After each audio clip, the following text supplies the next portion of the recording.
Hey everybody, it's Eric from EPautos.com, your libertarian car guy.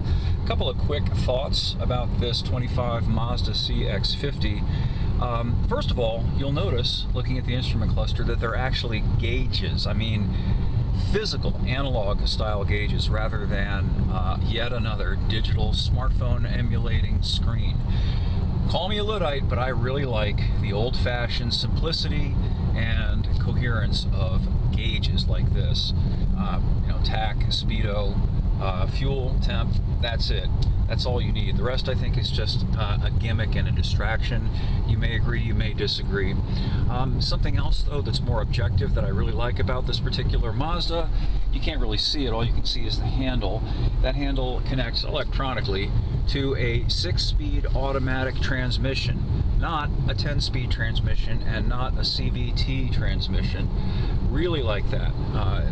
These transmissions that have multiple overdrive gearings, they're just compliance transmissions. That's it. They put the multiple overdrive gearing in there to try to squeeze out a fractional gain in economy that doesn't matter to the individual owner, but what does matter is the cost of that transmission if it fails and you have to replace it.